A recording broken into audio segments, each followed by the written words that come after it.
Biology के students के लिए लेके आया हूँ पहली यूनिट का पहला चैप्टर आवर्तबीजी पादपों में जनन व विकास।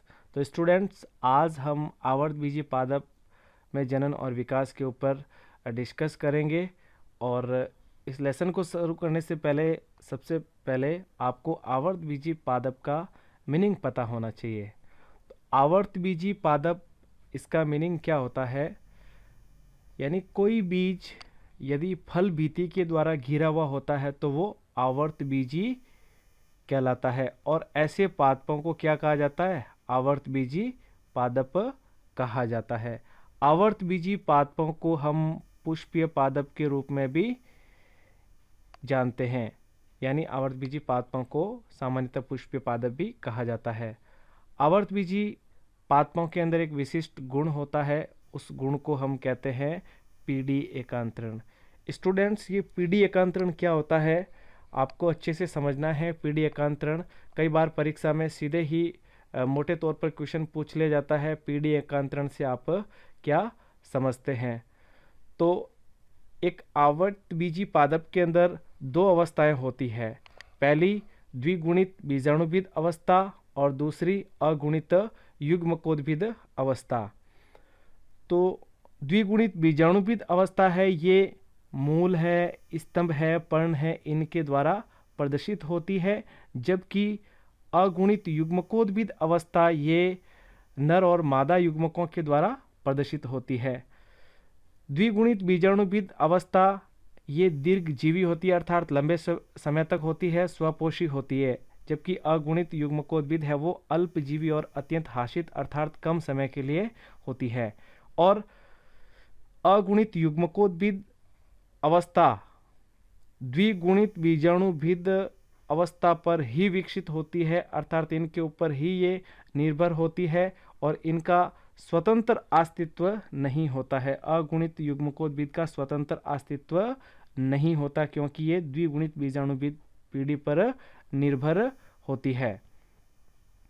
तो इस प्रकार हम कह सकते हैं कि आवर्तबीजी पादपों में मुख्य तथा दीर्घजीवी अवस्था बीजाणुभिद होती है, जो कि मूल है, प्ररो है, पत्तियां हैं, इनके द्वारा निरूपित होती है।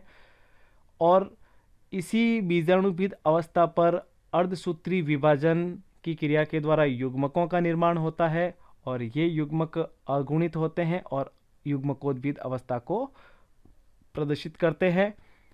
तो ये युग्मक आगे चलकर निषेचन करते हैं और पुनः द्विगुणित बीजाणुभिद अवस्था बनाते हैं। तो इस प्रकार युग्मकोद्भिद तथा बीजाणुभिद अवस्था के एकांतरण को हम पीडी एकांतरण कहते हैं। आवर्तबीजियों में जनन दो प्रकार से होता है।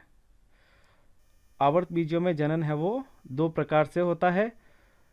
पहला है अलैंगिक जनन और दूसरा है लैंगिक जनन।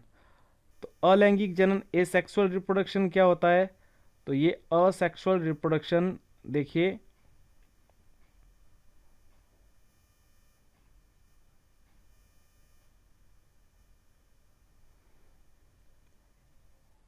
यानी जनन की ऐसी विधि जिसमें अर्धसूत्री विभाजन और युग्मकों का निर्माण नहीं होता है उसे अलैंगिक जनन कहा जाता है। या फिर हम ये भी कह सकते हैं कि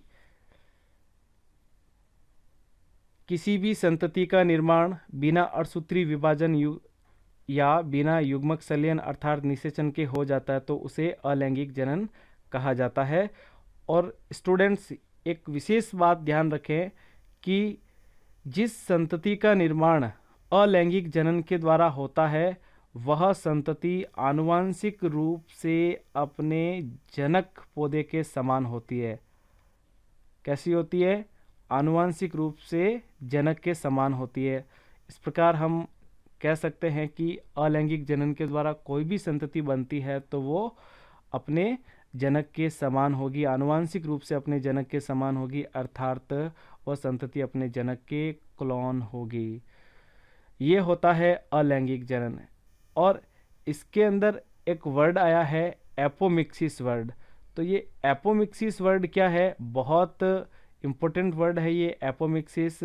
तो एपोमिक्सिस का मतलब होता है कि किसी भी पादप के अंदर जो बीजांड काय है या अध्यावरण है या उसके अंदर पाई जाने वाली अगुणित कोशिकाएं हैं, वो सीधे तौर पर भ्रूण में बदल जाती है, बिना किसी अर्थसूत्री विभाजन के ही सीधा भ्रूण में बदल जाती है और आगे चलकर वो नए पादपों का निर्माण करती है। तो ये असंजनन कहलाता है। तो असंजनन है वो बीजों के अंदर होने वाली एक प्रकार की अलैंगिक जनन की क्रिया है।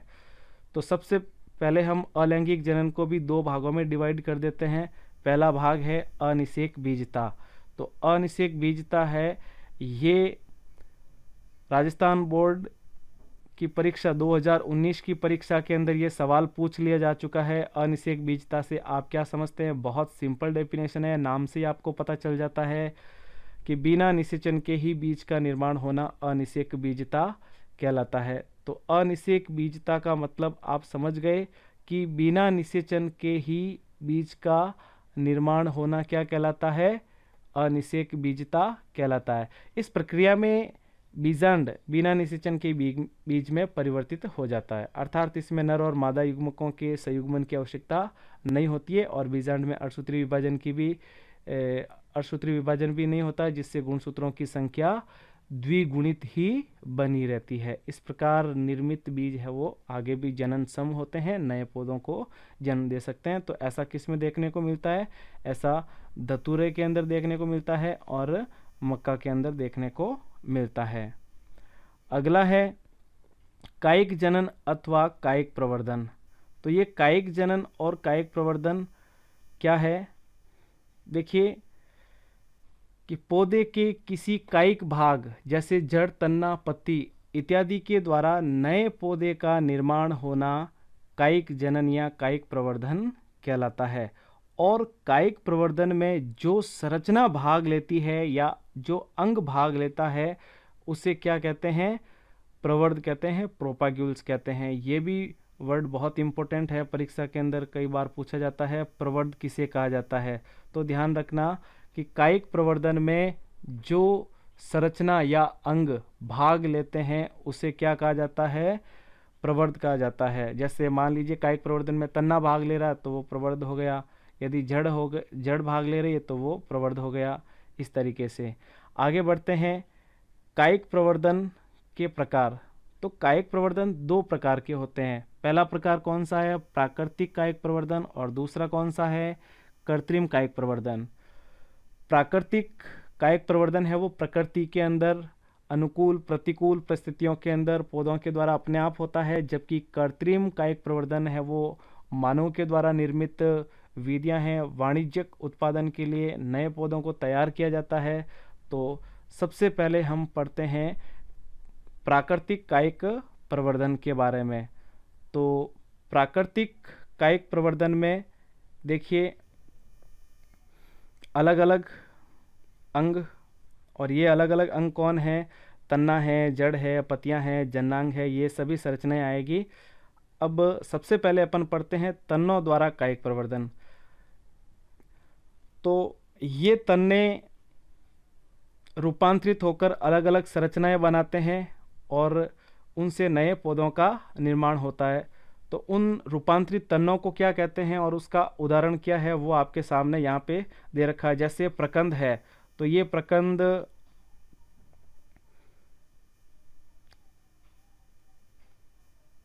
प्रकंद इसका उदाहरण क्या हो गया? अदरक।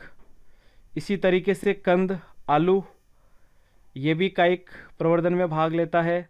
दूसरा है सलकंद, जो भूमिगत संघनित तन्ना है, इसका उदाहरण है लहसुन। गनकंद, इसका उदाहरण हो गया अरबी। ऊपरी बुस्तारी यानी जमीन के ऊपर सतह पर ये तनों के द्वारा कायिक प्रवर्धन करके नए पादप का निर्माण बनाती है। उदाहरण के तौर पर घास हो जाता है। अंत बुस्तारी यानी भूमि के अंदर क्षैतिज रूप से वृद्धि करके नए पादप का निर्माण करते हैं। उदाहरण के तौर पर पुदीना है। उसके बाद में बुस्तारी, इसका उदाहरण है स्ट्रॉबेरी। तो ये सारे के सारे तन्ने हैं वो अनुकूल परिस्थितियों के अंदर गुणन करके नए पौधे का निर्माण करते हैं, अर्थात अलैंगिक जनन के द्वारा ये नए पौधों का निर्माण करते हैं। तो ये तनों के द्वारा कायिक प्रवर्धन हो गया। इसी प्रकार जड़ों के अंदर भी बहुत सारी ऐसी संरचनाएं हैं जो कायिक प्रवर्धन में भाग लेती है। तो देखिए आप इसमें बहुत सारे काष्ठीय पौधों की जड़ों पर प्ररो उत्पन्न होता है और ये प्ररो आगे चलकर मात्र पादप से अलग हो जाता है और नए पौधे का निर्माण करता है, जैसे नीम है, चमेली है, शीशम है आदि। और इसी प्रकार कुछ पौधों में कंदमूल का मतलब जो मूल खनिज और जल का अवशोषण करके फूल जाती है और उसके ऊपर छोटी छोटी अपस्थानिक कलिकाएं बन जाती है और वो कलिकाएं अपने मात्र पादप यानी कंदमूल से अलग होकर नए पादपों का निर्माण करती है। इसका उदाहरण है शकरकंद है, एस्पेरेगस है, डहेलिया है। और अगला उदाहरण है पत्तियों द्वारा कायिक प्रवर्धन, यानी पत्तियां भी कायिक प्रवर्धन में भाग लेती है और नए पौधों को जन्म देती है। तो इसमें आप उदाहरण देखिए, पत्थर चट्टा ब्रायोफिल्म में पत्तियों की किनारे पर तथा बिगोनिया में पर्णवृंत तथा पर्णशिरा की सतह से कलिकाएं उत्पन्न होकर नए पौधों का निर्माण करती है। पत्थर चट्टा की पत्तियों की मार्जिन के ऊपर कक्षत कलिकाएं बन जाती है और वो कलिकाएं मिट्टी में गिरकर नए पौधों का निर्माण करते हैं। और बिगोनिया में पर्णवृंत और पर्णशिराओं की सतह पर ये कलिकाएं उत्पन्न हो जाती है और नए पौधों का निर्माण करती है। इसी प्रकार पौधों के जननांगों के द्वारा भी कायिक प्रवर्धन होता है। तो कुछ पौधों में पुष्प कलिकाओं के स्थान पर एक विशेष संरचना बन जाती है जिसको कहा जाता है पत्र प्रकलिका बुलबिल बन जाती है, जो भूमि पर गिरकर नए पौधों का निर्माण करती है, जैसे रामबास है, रतालू है। तो ये इस प्रकार कायिक प्रवर्धन अलग अलग संरचनाओं के द्वारा होता है। तो आपके लिए इसमें इम्पोर्टेंट ये पहले वाला है कि जैसे प्रकंद का उदाहरण क्या है, अदरक है, कंद का उदाहरण क्या है, आलू है, सलकंद का उदाहरण है, लहसुन है। तो उल्टा भी क्वेश्चन हो सकता है कि अदरक किस प्रकार का रूपांतरित तना है, प्रकंद का है, गनकंद का है, सलकंद का है या कंद का है, इस तरह के क्वेश्चंस बनते हैं। तो ये तने द्वारा कायिक प्रवर्धन का जो टॉपिक है ये आप विशेष ध्यान रखें, इसके अंदर छोटे क्वेश्चंस जरूर बनते हैं। तो ये इम्पोर्टेंट है, इस बात का विशेष ध्यान रखें। नेक्स्ट देखिएगा कृत्रिम कायिक प्रवर्धन। तो ये कृत्रिम कायिक प्रवर्धन है वो मानव द्वारा निर्मित विधि है और इनका प्रयोग मैंने आपको पहले ही बताया है, वाणिज्यिक उत्पादन या बड़े स्तर पर उत्पादन के लिए किया जाता है।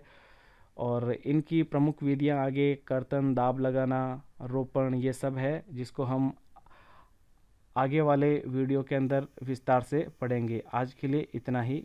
Thank you very much.